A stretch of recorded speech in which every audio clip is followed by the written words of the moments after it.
are going live. All right, hey everybody, my name is Donovan Colquitt, and I am super excited to introduce to you SaLisa Berrien. She is the CEO of COI Energy, doing a ton of great work. She's also gotten a bachelor's degree in mechanical engineering from the University of Pittsburgh. She also has an executive MBA from St. Joseph University, and she's done a ton of philanthropic work. I believe she has a startup academy that's doing great work with youth. And I'm super excited. I heard a speech from her and I was blown away. And I'll leave it all to you. SaLisa, you got it. Thank you. First, I'd like to thank Nehemiah, Donovan, and the entire S.T.E.M Success Summit team for inviting me to be a part of this phenomenal summit that's really driving what we need in our community and educating and empowering our individuals in order to lead successful STEM careers. So thank you again, guys, for the opportunity. Today, I'm here to talk about how I created my seat at the table. So I'm going to take you a little bit through my journey, the ups and the downs, the good, the bad, and the ugly. So a lot of times we see the end result, but we don't understand the story that lies behind how we arrive at the places that we are. So I will get into that.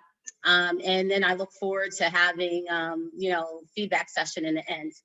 So as Donovan mentioned, my name is SaLisa Berrien. I'm the founder and CEO of COI Energy.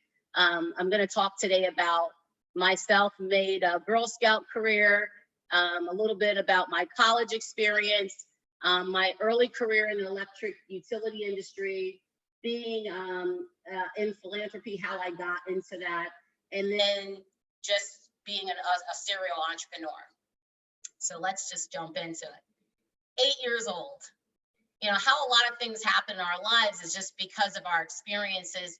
And it might be disappointments, or it might be something that we got an opportunity to experience that we loved, and we're like, oh, I want more of that. So my first experience with entrepreneurship was at 8 years old. And what happened was my brother and I was 8, he was 7, and I came home with a paper that I can join Girl Scouts. My brother came home with a paper that he can join Boy Scouts. So my parents said they can only select one of us. And they selected my brother. I thought since I was the oldest that I would get the opportunity to do Girl Scouts, but that turned out not to be the case. So my dad says he's going to go with my brother to Boy Scouts, and I couldn't do Girl Scouts.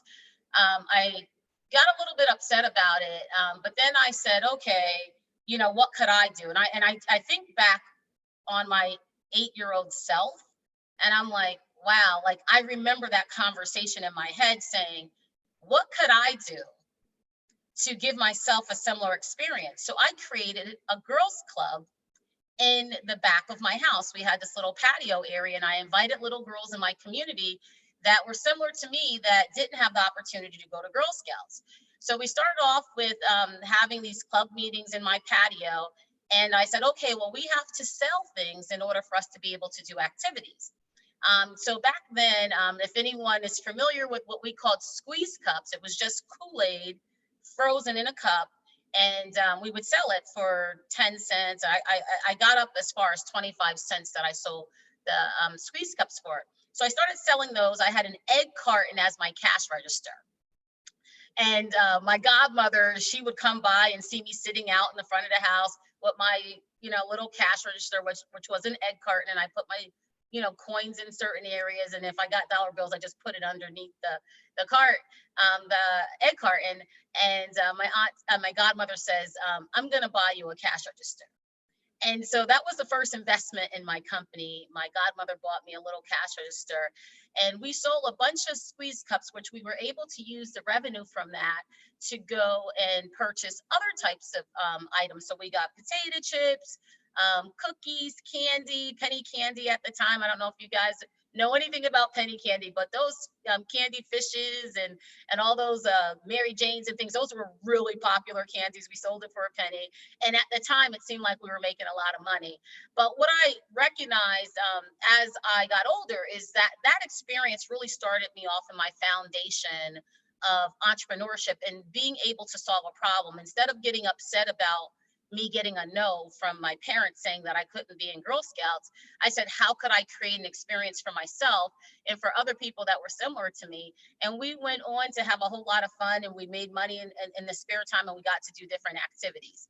So that's there. And then I move on to 8th grade. And the end of 8th grade became a very chaotic time for me. We talk about the Me Too movement now, but I was a victim of the Me Too movement before Me Too even had a name attached to it. And so I tell you this part of my story because a lot of people, as I mentioned early on, we talk about, you know, the end result, but we don't understand the underlying story to our journey. And so at the end of 8th grade, I ended up being sexually assaulted. That resulted in me having a child. And so that kind of like just turned my whole life around. I was like an honor student, and I ran track, I played basketball, and I was a cheerleader. And then this stuff happens to me, and my grades go from being an honor student to like dramatically drop into like almost failing.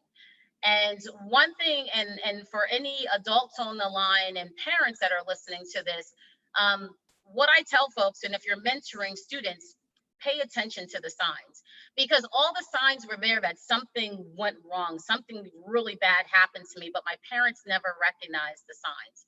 And you know, like the biggest sign should have been is like, she's always been studious, she was this great student, she was engaged in extracurricular activities, and now all of a sudden she just kind of was withdrawn, her grades like dramatically dropped, and there was no answer to all this stuff. So fast forward, I have this baby, and then I'm really trying to get my life back on track. I ended up meeting a teacher in 11th grade. So we go from having the baby at the end of 9th grade. So 9th and 10th grade, just really bad grades. And then 11th grade, I'm sitting in my college algebra class, and I used to stay after school just so I didn't have to go home right away. And my daughter was going to daycare down the street. So from when I had her, I lived in one town, and then I moved to another city. My mom and dad got a divorce, so then that added to more complication.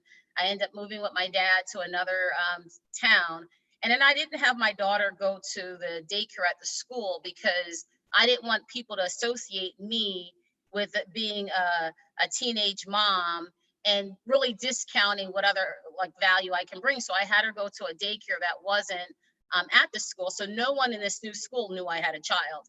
And after school, I would stay at the school until like the latest was that I had to go back to the daycare to pick up my daughter, which typically was around 5:30 at the latest. And so Miss Irvine was my math teacher. And one day she just happened to say, hey, SaLisa, what do you want to do when you get older?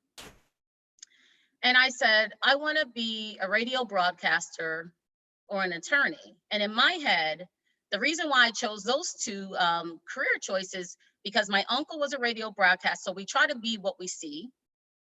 And then number two, I said I wanted to be an attorney because I wanted to go and be a voice for the people that experience the things that I had experienced in life. You know, and a lot of times we get shut down when you become a victim and you have no one to speak for you. So that's why I chose those two career options. And she says to me, SaLisa, we have enough lawyers in the world. You should be an engineer.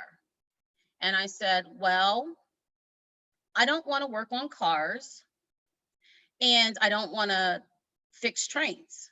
So I thought an engineer was someone that fixed cars and fixed trains. And so I was like, I'm not interested in that, you know? And so I kind of like expressed, and she didn't know my reasoning why I chose those other two choices, but I was like, I like these things, and that's why I want to do that. And she says, an engineer doesn't fix cars and work on trains. An engineer solves problems. And you're really good at math and science, and you're good at solving problems. I think you'd be good at engineering. So she didn't stop there. She went on to say, why don't you sign up for student government's shadowing day, and I can have you shadow an engineer. That lady took 30 minutes out of her day and changed my life forever. So I want to stop right here and say mentorship is important. Mentorship is real and it does provide value. I believe everyone that's listening today can point out a time in their life where someone said something and offered help that really changed their trajectory. This was my moment. And so she didn't stop with getting me into the shadowing program. I shadowed the city engineer for the town that I lived in. So I got exposure to civil engineering. And then the ends of that year, they had a summer camp at Lehigh University for gifted students. And it was a camp where they recruited global students globally.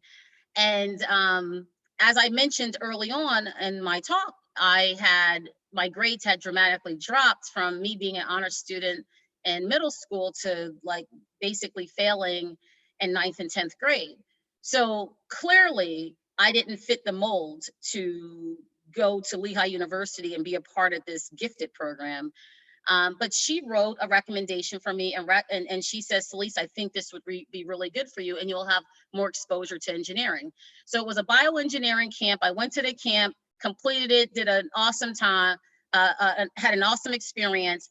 And fast forward, I ended up enrolling at the University of Pittsburgh. My following year got accepted into their School of Engineering.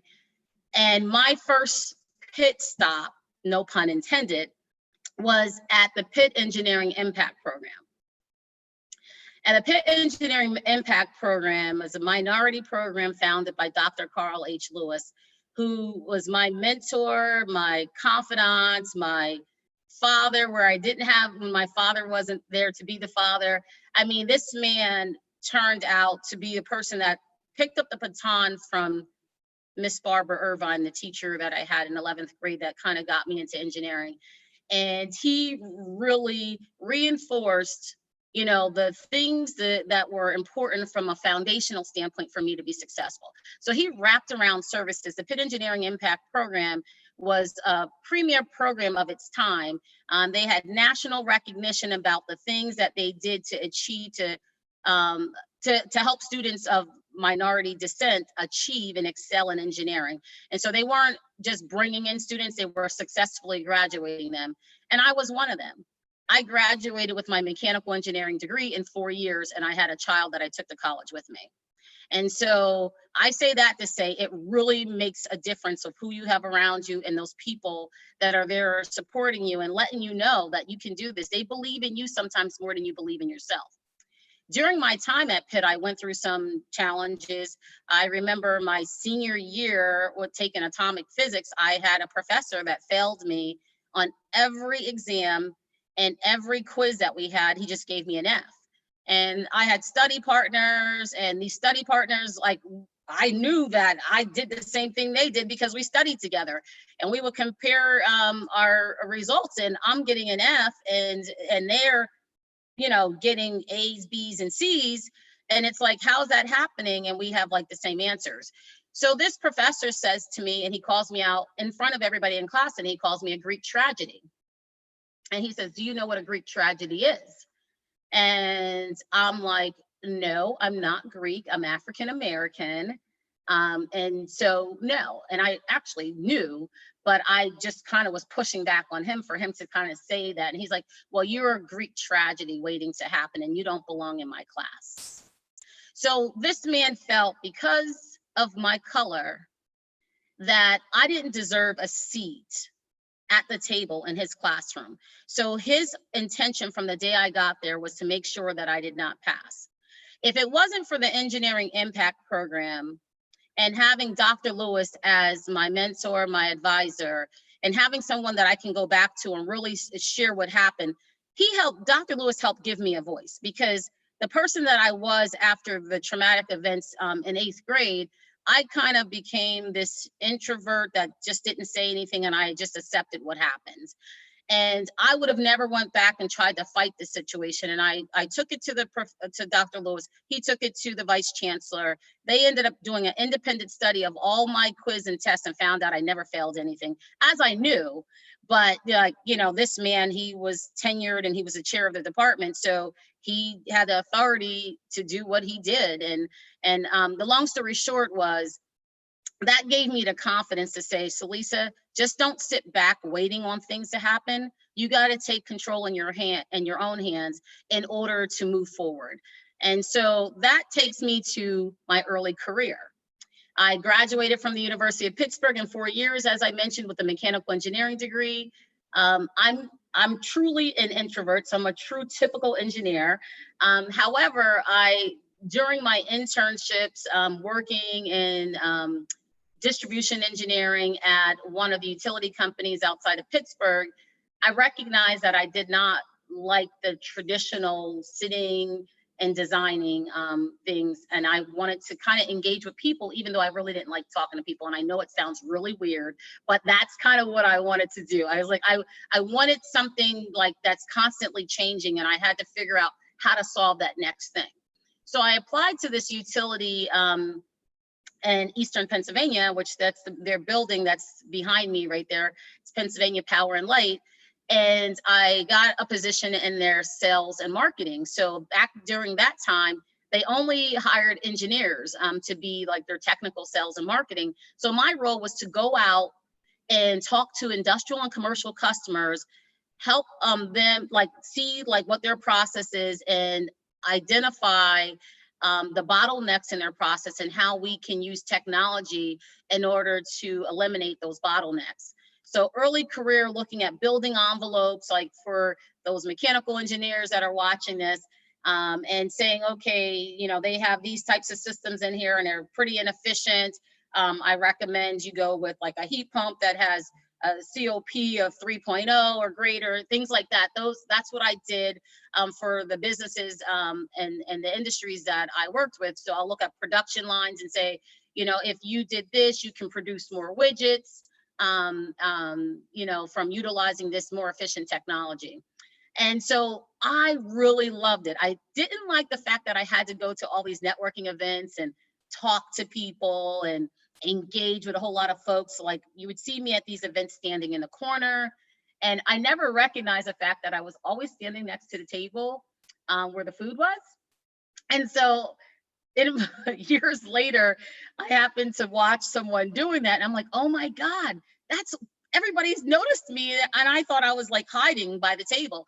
And so I just say to you, like, if you are a typical introvert, but you're looking for a little bit of excitement and flavor to your career, don't be afraid to push yourself out there and take on these new opportunities. So that my career working with these industrial and commercial customers, it was exciting because every day I had a new challenge that I had to try to solve.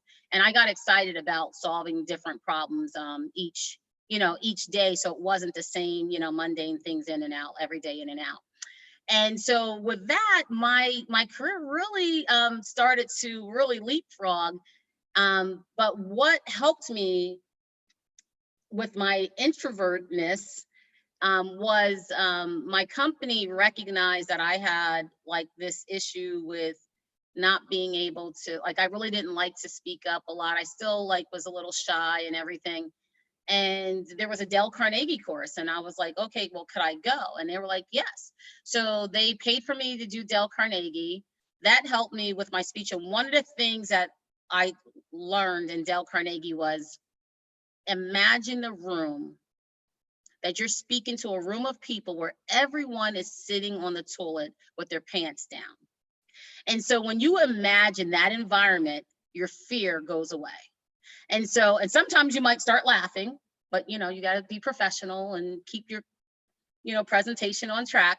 But I started using those techniques that I used that I learned in Dale Carnegie in order to overcome my fear of public speaking, the butterflies that I got and the anxiety I got when I had to be in crowds of people. And I started looking at everyone from the CEO of companies down to your layman and looked at them as my equal. And when you start looking at folks as your equal, you're able to now be able to relate and be able to have genuine conversations on what you feel your value you bring to the table and how you can help those folks overcome that value. The one other thing that my company did for all of the sales engineers is they started us off with a training called consultative selling. And they told us that you have goals that you have to meet for the company, but your goals take a back seat to doing the right thing for the customer. So what you want is a win-win situation. If it's a situation where you're winning, the customer's losing, then that's not a good solution that you're offering to the customer. So they were big proponents of making sure that your customer is first. And I'm really thankful for having that as my experience with my first job as a foundation, because you see a lot of folks that get into like sales and things, and they focus on the money and they don't focus on developing sustainable relationships. That foundation has been able to help me throughout my career. So I was able to sell the first electric vehicle. It was a G-Van. So those that are into electric vehicles and this whole mobile economy, I sold one of the first electric vans in the Northeast region of Pennsylvania. And it only went 60 miles before you had to do another charge. So like to be able to sell something like that. And then I also went on to sell ground source heat pumps. And so that's when it was, becoming more popular to use like the heat from the ground, like from the ground source versus like using these packaged units. So I got into like the ability to look at technologies from another perspective and bring that back to these businesses to say, hey, this is how you can make an impact if you do X, Y, or Z. So let's move into philanthropy. I believe to whom much is given, much is required. So I started working, and I'm getting ready to date myself because I believe I'm only like 25 years old, but I started my career at PP&L in 1991. 1995, I started a nonprofit, and it's called STRIVE. It's an after-school leadership development program for inner city and rural community kids. And so I started it with the whole premise that every student deserves the right to live a dignified life and to have the opportunities that are afforded to others that have the resources at their fingertips. So when I look at my life and how I got to where I'm at, it wasn't because of SaLisa, and it wasn't that I was so great. It was because people introduced me to opportunities that I would have never heard about, just because of the family background that I came from. I was a first generation college student. So I came back and I was volunteering at organizations. And so let me just be very clear. My intention was not to start a nonprofit.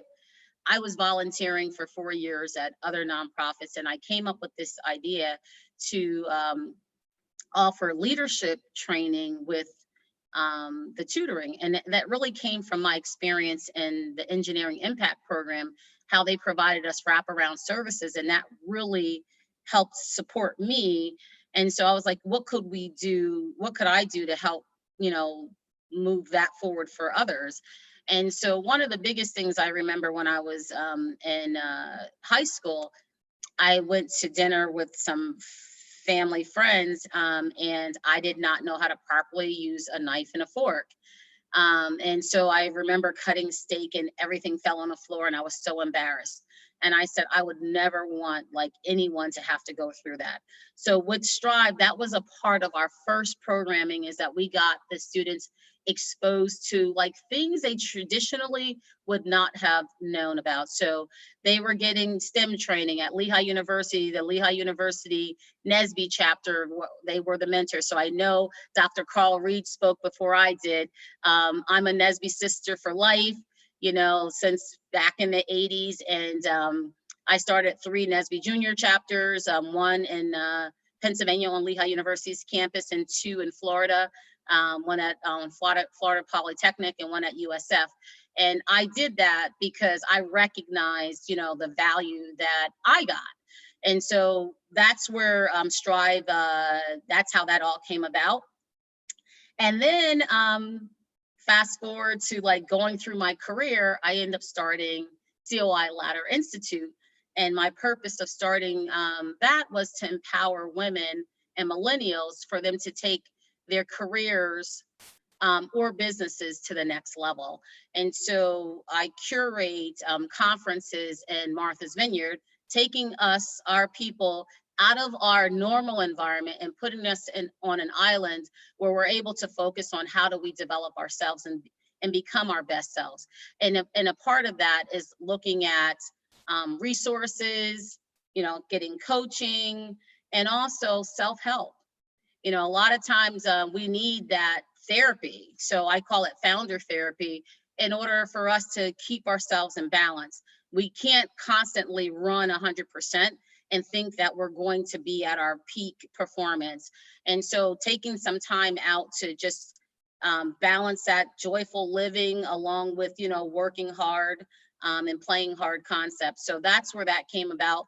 And I go around the country speaking to women and also at universities. I just was at an engineering school recently, Rose-Hulman, and talking to them and just encouraging their professionals on how they can breathe life into some of their students and encourage and motivate them to be their best selves. So everyone that's on this call and this chat, we all been blessed beyond measure. So we all have something we can give. And I believe in giving as we're moving along in life. Don't wait until you arrive. So as you can see, Strive started in my early career. And I just did it because I wanted people to have what I didn't have at an early stage. So they didn't have to go to college and be behind like I was. They can go to college and kind of be at the same level of their peers. And even though I was behind when I got there, I still graduated in 4 years because of a program like Impact that was able to wrap around those services. And so I do the same thing with professionals. I mean, I've learned a lot in my career, and I've had a lot of exposure as I go into the next slide and talk about that I would have not been afforded just coming from my community. And so I feel that it's upon me to make sure that I share those learnings in real time with my colleagues and people from my community so they can leapfrog themselves and they don't have to go through the lessons that I had to go through to get there. So they make it easier for that next generation. So here we end up, SaLisa, this entrepreneur. You know, I'm working in the utility industry, and then I decide to go out on my own. And a part of me, the first attempt that I went out on my own, it was as a result of working at a company where I had a bad vice president that wanted me to do something unethical. And I was like, I'm not going to do that. I was like, my character means more to me than getting a deal. And I said, these customers, they believe in me. So they're buying from me because they trust me. And it's not about the company that I work at, it's about the relationship that I'm developing with these people. So I refused to do what he asked. And so I ended up leaving this company because they were like, you know, you need to do this or else. And I'm like, well, I'm not going to do it. And guys, when I say this to you, you're going to have a lot of people in your ear. They're gonna be like, you're making so much money. Just do what they ask. I mean, I actually had family members that said that to me. And my family, we're a church going family. So I'm like, as Christians, I'm like, really? You're going to tell me to do something unethical? I'm not doing it. And so I remember my daughter saying, Mommy, we're going to be homeless, you know, and, you know, she's thinking like all these negative things. And I'm like, think about whose report you're going to believe. You know, you don't go through life just doing stuff just to get ahead for yourself. You got to do the right thing for the whole ecosystem. So always do what's right. And when you do what's right, money and success will follow. And that's a guarantee. So you might have some setbacks and it might seem like a difficult time, but if you focus on always doing the right thing, you're going to move to the top. And so I had to explain that to my daughter and my family. because they felt I was making all this money and that I shouldn't have given up. So I started my first startup back then, and it wasn't successful. And it's because I didn't have the proper foundation in place. I was so upset about this corporate experience that I was like, I'm not going to work for corporate America ever again, and I'm going to just do this. Well, that wasn't the right approach. So learn from me. You know, if you want to go out on your own, make sure you have the proper foundation to do that. And so what I ended up doing, after 5 years of my startup not being successful, and business school 101, if you give 5 years and you're still in the red, that's not a successful venture, so you need to get out. And so I ended up going back into, I ended up going and working for a startup out of Boston. And with this startup, it was the best experience of my life. And from that, I became a serial entrepreneur. So the one thing that if you haven't worked at a startup and you're considering it, I didn't know this just because me coming from my community, like I shared, like my background, I had no one to tell me that stock options really mean something. So I was negotiating an extra $1,800 in my base salary, $1,800, not $18,000, $1,800 in my base salary. They wanted to give me an additional 1,800 shares. And I said, no. 1 year later, we went public. If I would have taken those shares, I would have been a multimillionaire. The stock split 3 times before we went public. So the shares they gave me plus the 1,800, all that splitting 3 times. But I didn't know. I had stock from the utility companies, and that stock never really did anything big. So to me, it didn't mean anything to me. And so I try to tell every young person, if you go to a startup, negotiate how much equity you're going to get, because the equity means a lot, especially if that startup is successful. So that was like my beginning stages. And I was just super excited. I mean, I was making a ton of money. So I went from leaving that company that, where they wanted me to do something unethical, to starting my own where I wasn't so successful. And then getting into this startup and making like 3 times the amount that I made at the previous company that I had left. And so back to the fact that you will be fine. And your value that you bring and the character that you have and your tenacity, your perseverance, all that will pay off as long as you keep your eyes on what the true prize is, right? And don't chase money. Never chase money. Chase your passion and money will follow. And so with my career, I was the only Black female, the only engineer in a sales group. And I was not the only non-Ivy person. There was a couple others, but the majority of the people that they hired came from Ivy Leagues.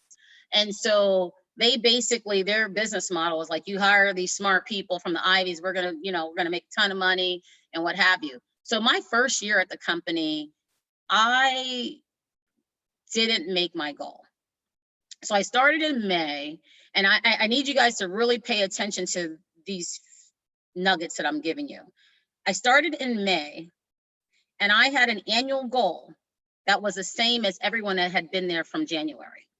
So I'm 5 months in, and I have to achieve the same exact thing. Like, that's unheard of, but that's kind of how it was. I had to achieve the same thing. So May to August, 3 months later, my boss calls me in and says, hey, we were betting on you. You're the only engineer on the team. You're the only person that comes with energy experience, and you're behind everyone else. Most folks are making their goals and you're not even close. And he's like, in 2 months, this conversation is going to be different if you don't get this amount in 2 months. I never had any boss or any company like talk to me in that manner about achieving my goals. because I've always been like an overachiever and I've always made my sales results, always. And so I'm looking at this and I'm like, okay, they're going after all these little mom and pop shops. I understand if we're going to make this business grow, we need to have more sustainable relationships with larger businesses. So he tells me, SaLisa, that's not our business model. Our business models are singles, doubles, and triples, sometimes triples. He's like, you're going after home runs all the time.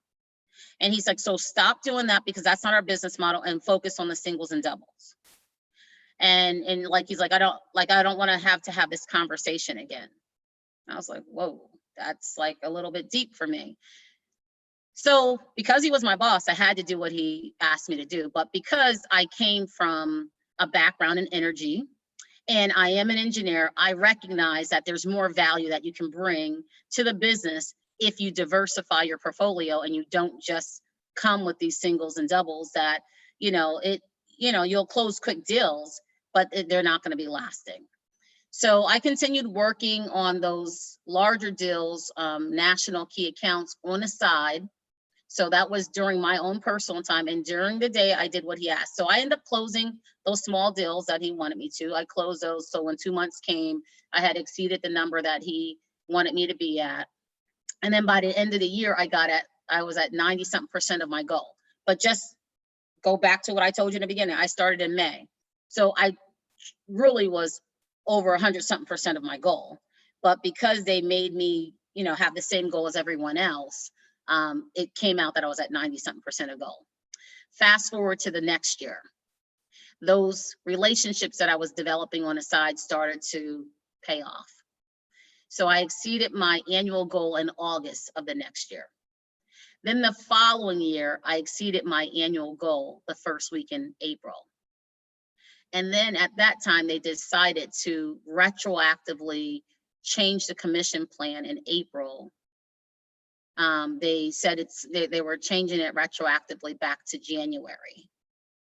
So they could not have to pay out that commission because I totally killed it. And then that's where I started having colleagues, trying to steal my accounts. And my director said, hey, SaLisa, Jim, he has a family and kids, that he has to take care of.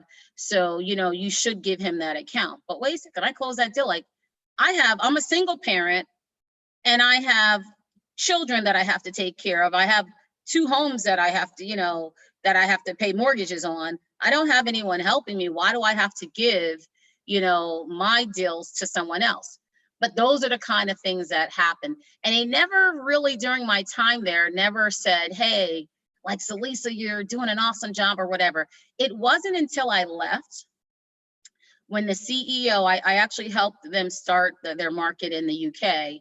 And so the CEO, the president, there's a president and CEO of this company. The president and I went to the UK to open up the markets there because I was the only one that had these multinational accounts. So the very thing that they told me not to do is what actually helped them expand their company and grow into new global markets.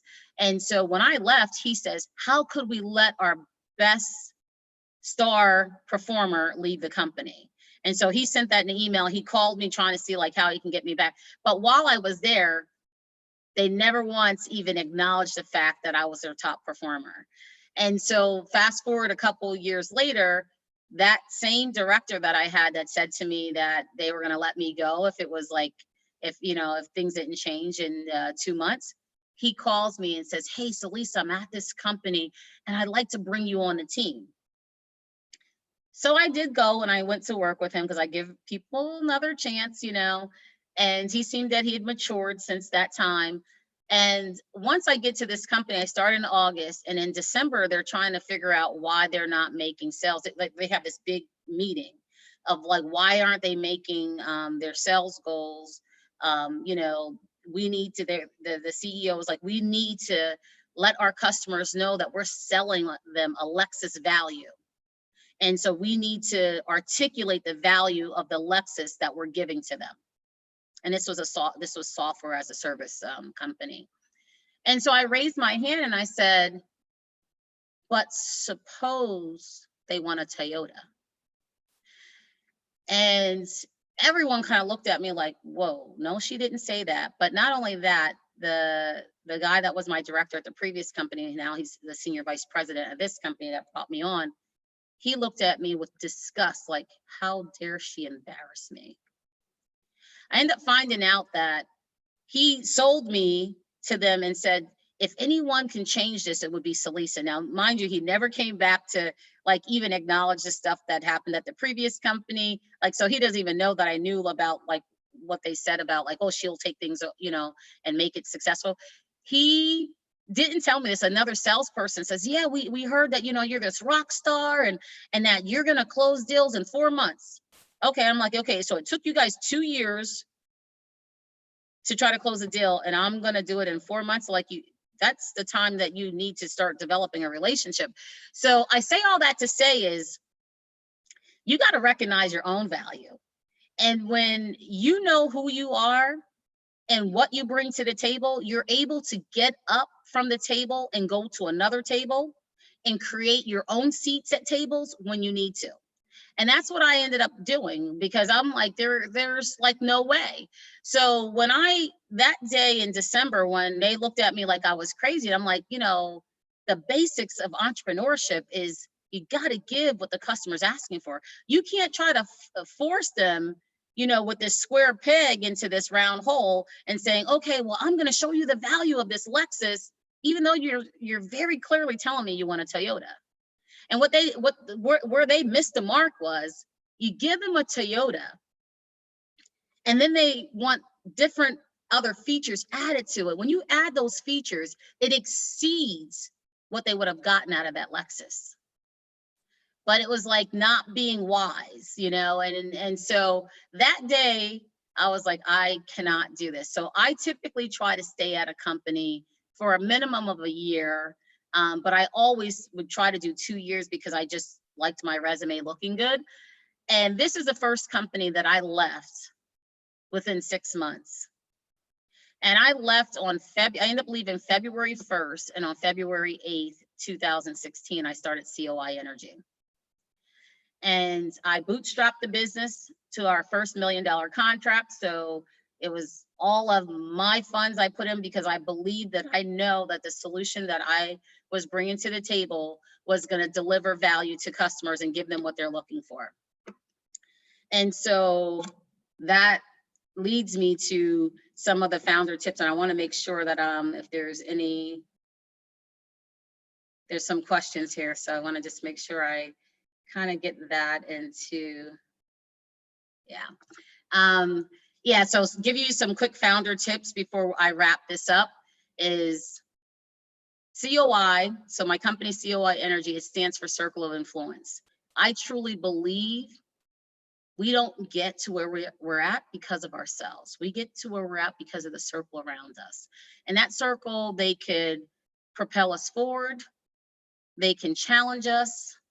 You know, they can, you know, stagnate us as well. So we got to be very careful about that circle. And that circle, you can't just look at outsiders, you have to look at your family too. So keep in mind that everyone doesn't deserve the right to be in your circle. Because if they're not speaking life into you, it's not going to help you. And as we all go through this journey of life, you know, your younger people, I know like right now, it's like being in college. Best time of my life. I wish I can be in college now because like really no responsibility, just solve, you know, do your homework and get your test passed, you know. But I tell you right now, start developing that positive circle with your professors, with the chancellor of a university. I just got nominated and elected to become a chancellor, to be a trustee of the university. I'm sorry, I just kind of lost my point there. I just became a board of trustees for the University of Pittsburgh. And, you know, folks are like, wow, like, you know, SaLisa, but it's really about, you know, the circle of people you have around you.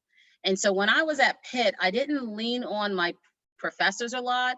I leaned on Dr. Lewis and the Engineering Impact Program and my Nesby family. And that kind of was my, you know, the nucleus of my support. I suggest that we broaden that talk to your professors, talk to folks that don't look like you, because diversity truly is key into the success of our country and our world. I mean, when we get the diversity of thoughts, the diversity of culture, you know, the diversity of lifestyles, you're able to see things from different angles. And so I got here because of all those people that like really believed in me, and sometimes believed in me when I didn't believe in myself. Um, if you plan to be an entrepreneur, understand the problem you're attempting to solve. Don't get out there, because right now this whole VC world is totally exciting. I mean, I know coming up, and when I was in college, I didn't even know what venture capital was. I didn't understand the concept. And it wasn't until I went to that first startup and I negotiated for $1,800 instead of 1,800 shares that I started to recognize what all that stuff meant.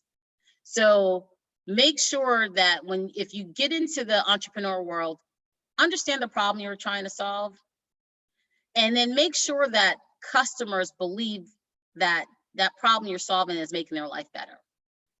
Don't get out there and say, hey, I just want to do this because I like this. If there's not a product market fit kind of thing, don't do it. Also, make sure that you have the great mentors, coaches, and sponsors around you. And all three of those are different roles. So a mentor is what that teacher was to me in high school. But then she crossed over from being a mentor to being a sponsor, because she got into these behind the scenes conversations with folks and got me involved in programs that I would not have been afforded the opportunity because of what my grades looked like at the time. So that's what a sponsor does. They will be in the boardroom and they would be in meetings and you don't know anything about it, but they are pushing for you, and they're supporting you and letting people know the great things you do. And so you need at least one sponsor, but as many as you can get them, because those are the people that are going to help navigate your career. And then coaches. You should have a coach for really every aspect of your life. So from your career to financial planning to like just social things. We all need someone to talk to, and coaches are good for that. So just make sure you get those types of resources. A lot of people call them your personal boardroom. You have your coach, your mentor, and your sponsors, and that's your personal boardroom. If you're building a product, don't overbuild it to perfection. That's one of the mistakes I made. And I was slow to market because as an engineer, we want everything to be right. And I thought that was the right thing to do. And so it's not. These other people are doing these scrappy businesses and they get out there, they test it, and they might have like 40 or 50% of it right. My motto is to have 70% of it right, just because I'm still like this engineer that likes perfection. So 70% of it right, but 100% of that 70% is working. And then once you prove out that concept and you get customers on board, then you're able to raise capital in order to accelerate that. So just make sure that you're not overbuilding, because we're all engineers and that's kind of what we like to do. Hire slow, fire fast. I'm a kind of person that never thought that I would fire anyone. With my nonprofit, over 24 years, I didn't have to ever fire anybody. And so when I got into this business, I just was really uncomfortable with firing. And then when you recognize, my mentor says to me, if you don't fire them, then you're going to fire yourself, because you're going to be out of business. And so when I started thinking about that and all that I've invested into my company, and I'm paying people to not do their job, I had to say, whoa, like, I invested over $305,000 into my business before I got my first contract. And so, with that, if I continued, if I continued down that road, I would have, like, my company wouldn't still exist. And so the last thing that I leave with you is give back and pay it forward. You always got to recognize that we have been blessed beyond measure, and that we have been given opportunities that others won't have. And maybe the way they get it is through you. So make sure that you're always trying to give back and pay it forward, and do it in real time. Don't wait until after you felt you arrived. So believe in you more than you ever believed in yourself before, and go out there and be great. I love being a STEM professional. I love being an engineer. And thank you again for the opportunity to share with you guys. Ooh, thank you so much, SaLisa. That was awesome. I think I stand for what everybody else is thinking. We are all blown away by your journey, your story, your transparency. We are honored that you are willing to share that with us. And it just, again, such great work. For the attendees, we will move the questions to the Slack channel. So they're looking forward to you. They have a ton of questions. And just, again, thank you so much. Thank you. Bars, straight up bars. Thank you so much for that. You are a true role model for people like me, man. Trying to be a STEM entrepreneur like you one day.